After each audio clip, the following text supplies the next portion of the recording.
साथियों नमस्कार। स्वागत है आप सभी का आपके अपने चैनल साइंस टॉप में। आज हम साइंस टॉप में यूपीपीएससी में जो प्रीलिम्स का एग्जाम हुआ था उसमें 2020 में जो भी क्वेश्चन इन्वायरमेंट सेक्शन से पूछे गए थे, आइए उन सारे क्वेश्चंस को हम डिस्कस करते हैं, उसको सॉल्व करने की पूरी कोशिश करते हैं। आइए देखिए, पहला क्वेश्चन कह रहा है हमारा, वर्ष 1987 में संयुक्त राष्ट्र में पर्यावरण से संबंधित एक प्रतिवेदन की प्रस्तुति के उपरांत धारणीय विकास जिसको सस्टेनेबल डेवलपमेंट कहते हैं पर चर्चा आरंभ हुई। वह प्रतिवेदन क्या था? तो 1987 में जो प्रतिवेदन था वो था हमारा आवर कॉमन फ्यूचर, मतलब हमारा एक संयुक्त गोल, उसी के अंदर आपका सस्टेनेबल डेवलपमेंट की चर्चा की। इसको याद रखिए, बहुत बार क्वेश्चन पूछा जा रहा है। ठीक है, तो 1987 के अंदर जो संयुक्त राष्ट्र के पर्यावरण से संबंधित जो प्रतिवेदन दिया गया था उसका मेन क्या था? Our common future. ठीक है, आइए नेक्स्ट क्वेश्चन देखते हैं। नेक्स्ट क्वेश्चन कह रहा है, वर्ष 1962 में प्रकाशित पुस्तक साइलेंट स्प्रिंग जिसमें विश्व पर्यावरणीय आंदोलन को गति मिली थी के लेखक कौन थे? इसी के बाद आपको पता है कि भारत में बहुत सारा चिपको मूवमेंट से लेके बहुत सारे मूवमेंट आपके स्टार्ट हुए थे। तो जो स्प्रिंग साइलेंट थी बहुत ही फेमस बुक थी उस टाइम की, जो 1962 में प्रकाशित हुई थी। इसके लेखक कौन थे? इसके लेखक जो थी वो एक अमेरिकी कह सकते लेखिका थी जिनका नाम था रेचल कार्सन। क्या नाम था? Rachel Carson. याद रखिएगा कि साइलेंट स्प्रिंग के लेखक कौन है? Rachel Carson. देखिए कैसे कोरिलेट कर सकते हैं भाई, कार्ल मार्क्स तो कभी नहीं होंगे। अब इन तीनों में देख सकते हैं, क्लोरीन मर्चेंट या राजगोपालन। ठीक है, तो वैसे छोड़ दिए, एक तो एलिमिनेट, कार्ल मार्क्स को ही दिया, तो रेचल कार्सन है इसके। ठीक, आई नेक्स्ट देखते हैं। निम्नलिखित में से कौन सा है एक वन्य प्राणियों के विलुप्तीकरण का प्रमुख कारण नहीं है?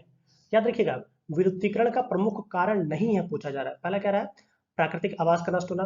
भाई बिल्कुल है भाई, प्राकृतिक आवास जब नष्ट होंगे तो भाई ऑब्वियस सी बात है वन्य जीव जो है वो जब वन्य जीव जब प्राकृतिक आवास नष्ट होंगे तो वन्य जीव भाई पक्का अफेक्टेड होंगे, तो ये वाला तो बिल्कुल होगा। दूसरा कह रहा है कि जंगल में आग लगा देना। भाई जंगल में आग लग जाएगी तो भाई जो भी उनके आवास रहने की जगह है वो तो खत्म हो जाएगी ना, तो ये भी होगा आपका। नेक्स्ट कह रहा है वन्य प्राणियों का अवैध वाणिज्यिक व्यापार। हाँ बिल्कुल सही है भाई, कि जो वन्य जीव है उनका अवैध वाणिज्यिक व्यापार, मतलब उनको शिकारी उसको पकड़ लेते हैं, गोली मार देते हैं, उनके सींग खाल अलग अलग चीजें बेचते हैं, तो ये भी है आपका। ठीक है, जनसंख्या की तीव्र वृद्धि। भाई वन तो जनसंख्या की तीव्र वृद्धि से बहुत ज्यादा इसका संबंध तो नहीं है, बट ठीक है, बड़ा मान सकते हैं कि इसका कोई डायरेक्ट इम्पैक्ट नहीं है। तो हमारी जनसंख्या की वृद्धि से इसका कोई डायरेक्ट इम्पैक्ट नहीं है। हमारा डी ऑप्शन जो है यही हमारा ऑप्शन हो जाएगा। ठीक है, आइए नेक्स्ट देखते हैं। एक पारिस्थितिकी तंत्र के विभिन्न घटकों से होकर पोषक तत्वों का गुजरना कहलाता है। एक आपको पता है कि इकोसिस्टम्स के जो विभिन्न आपके डिफरेंट डिफरेंट लेयर्स होते हैं, तो उसमें जो पोषक तत्व जैसे न्यूट्रिएंट जो होते हैं, आपको पता है 10% का रूल वर्क करता है। 10% का रूल वर्क करता है कि एक कह सकते हैं कि एक लेयर से दूसरे लेयर में जब मूव करते हैं तो जो एनर्जी होती है वो केवल 10% ही मूव करती है। आपने इसको 10% का रूल भी पढ़ा होगा। तो उस आधार पर कह रहा है कि एक पारिस्थितिकी तंत्र के विभिन्न घटकों से होकर पोषक तत्वों का गुजरना क्या कहलाता है? यह कहलाता है हमारा जैव भू रासायनिक चक्र। क्या कहलाता है? जैव भू रासायनिक चक्र, बायो जियो केमिकल साइकिल कहते हैं इसको। ठीक है, आइए नेक्स्ट देखते हैं। नेक्स्ट हमारा कह रहा है हरित गृह प्रभाव के अभाव में भू सतह का औसत तापमान क्या होगा? देखिए जैसे हम कहते हैं भाई ग्रीन हाउस गैसेस जो बहुत हार्मफुल है, बट इनके कुछ ना कुछ बेनिफिशियल इफेक्ट भी है। जैसे आपको पता है कि जो भी ग्रीन हाउस गैस CO2 हो गया, ठीक है, CO2 हो गया, फिर आपका मेथेन हो गया, इन सब के बहुत से अच्छे इंपॉर्टेंस भी हैं, क्योंकि ये गैसेस जो होती है एनर्जी को ट्रैप करती है। मतलब एनर्जी जो सन से लाइट से एनर्जी आती है उसको ट्रैप करती है, बांधे रखती है, और इसी के चलते हमारा इन्वायरमेंट गर्म रहता है। तो अगर ये ग्रीन हाउस गैसें ना हो तो हमारा जो भू सतह जो तापमान, जैसे पृथ्वी का जो औसत तापमान है वो अबाउट 14.5 डिग्री सेंटीग्रेड है। डिग्री सेंटीग्रेड की बात कर रहा हूँ मैं, 14.5 डिग्री सेंटीग्रेड है इस समय जो तापमान है औसत। और अगर ये ग्रीन हाउस गैसें ना रहे तो इसका जो तापमान है वो -18 चला जाएगा, तो जीवन तो संभव ही नहीं होगा। ठीक है, तो क्वेश्चन का आंसर क्या हो जाएगा हमारा? अगर ग्रीन हाउस गैसेस को निकाल दिया जाए भू सतह से तो कितना हो जाएगा तापमान हमारा? About -18 degree centigrade. नेक्स्ट देखते हैं। समुदायों का पूर्ण क्रम जो क्रमशः एक निश्चित स्थान पर बदलता है कहलाता है। भाई समुदायों का पूर्ण क्रम, एक पूर्ण जो क्रम होता है एक निश्चित प्लेस पे अगर समुदायों का पूर्ण क्रम चेंज होता है तो उसको हम सीयर कहते हैं। क्या कहते हैं? सीयर। याद रखिएगा, सीयर कहते हैं। नेक्स्ट देखते हैं।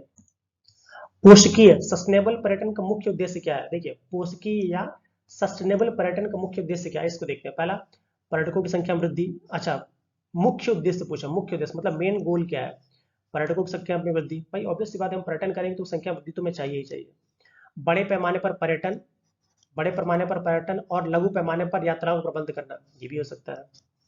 सांस्कृतिक अखंडता और पारिस्थितिकी प्रक्रियाओं को बनाए रखते हुए, ठीक है, पर्यावरण का प्रबंधन करना, पर्यावरण और पर्यावरण का प्रबंधन करना, ये ज्यादा सही है। क्योंकि पूछा ना मुख्य उद्देश्य क्या भाई, पर्यटकों की संख्या तो वृद्धि चाहते हैं, इसके साथ हम चाहते हैं कि जो सांस्कृतिक अखंडता हो, जैसे लद्दाख में है और पता लगे कि जाके वहां पे बिल्कुल अत्याचार मचा पड़े हैं, कचरा फेंक रहे हैं, तो सांस्कृतिक अखंडता, वहां की जो कल्चरल ट्राइब्स है उसकी पूरी कह सकते हैं कि उनकी सारी विविधताओं को, उनके कल्चर्स को समझते हुए पारिस्थितिकी प्रतिक्रियाओं, भाई इन्वायरमेंट को कोई हार्मफुल इफेक्ट ना हो, इसको करते हुए अगर पर्यटन बढ़ रहा है तो वो हमारा ज्यादा सही। तो इसका ऑप्शन हमारा क्या हो जाएगा, सी। डी तो होगा ही नहीं, ठीक है, तो क्या हो जाएगा, सी। आइए नेक्स्ट देखते हैं। नेक्स्ट कह रहा है निम्नलिखित में से कौन सा एक प्राकृतिक रूप से, निम्नलिखित में से कौन सा एक प्राकृतिक रूप से वायुमंडल में पाई जाने वाली ग्रीन हाउस गैस नहीं है। याद रखिएगा क्या है, नहीं है। आपको पता है CO2 होता है, मेथेन, ओजोन सब होता है, क्या होता है हमारा नाइट्रोजन ऑक्साइड नहीं होता है। नाइट्रस ऑक्साइड तो होता है, नाइट्रस ऑक्साइड होता है, नाइट्रोजन ऑक्साइड नहीं होता। तो ऑप्शन हमारा क्या हो जाएगा, नाइट्रोजन ऑक्साइड। नेक्स्ट कह रहा है सामान्यतया पर्यावरण को निम्न प्रकार से वर्गीकृत किया जा सकता है, निम्नलिखित में से कौन सा इस वर्गीकरण का एक अंश नहीं है। परिचालन पर्यावरण, भौतिक पर्यावरण, सांस्कृतिक पर्यावरण और आपका जैविकी पर्यावरण। देखिए ऐसे क्वेश्चन को करते समय हमें ये ध्यान रखना है कि इसमें कौन सा ऐसा पॉइंट है जिसको कि हम एलिमिनेट कर सकते हैं।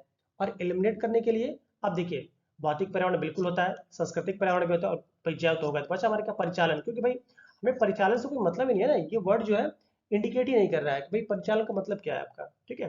तो सारे के सारे परिचालन इसमें क्या होगा, नहीं होगा। आइए नेक्स्ट देखते हैं। पारिस्थितिकी संक्रमण अवधारणा का प्रयोग सर्वप्रथम किसने किया गया था, ठीक है।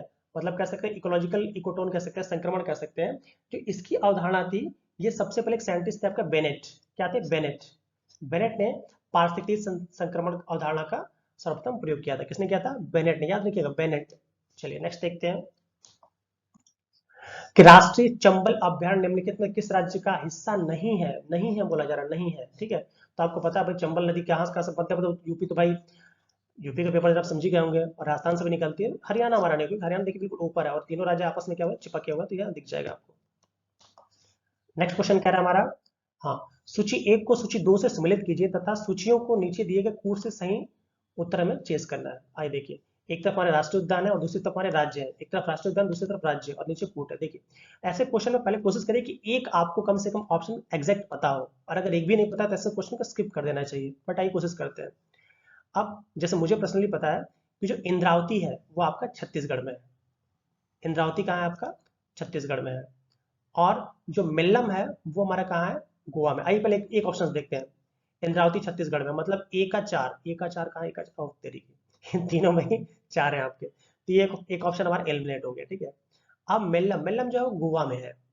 मिल्लम कहाँ है, गोवा में है, मतलब बी का 3, बी का 3, बी का 3, बी का 3, ये मतलब ये ऑप्शन हमारा सही हो गया। मान लिया हमारा मिल्लम निकल, तो आपको पता है जो क्लेसर है वो आपका हरियाणा में है, तो सी का 2, सी का 2, मतलब ये हमारा पहला ऑप्शन सही है। इसी तरह एलिमिनेट करके आप मैक्सिमम क्वेश्चन को सॉल्व कर सकते हैं। नेक्स्ट देखते हैं, निम्नलिखित घटनाओं को उनके प्रारंभ के कालानुक्रम में व्यवस्थित करिए। कालानुक्रम मतलब कौन सी घटना पहले हुई है, कौन सी घटना बाद में हुई है, इसको याद रखना होगा। पहले क्या यार हमारा प्रोजेक्ट टाइगर, आपको पता है जो प्रोजेक्ट टाइगर है वो कितना कब आया था, 1973 में आया था। प्रोजेक्ट हाथी ये शायद 90 या 92, हाँ 1992 में आया था, ठीक है। और वन्य जीव संरक्षण अधिनियम ये हमारा 1972 में आया था। कब आया था, 1972 में। सबसे पहले हमारे कौन सा आया था, वन्य जीव संरक्षण अधिनियम कब आया था, ये वो 1972 में। इसी जस्ट बाद हमारा प्रोजेक्ट टाइगर आ गया। तो पहले हमारा थर्ड ऑप्शन देखिए किसमें, हाँ थर्ड ऑप्शन इसमें है।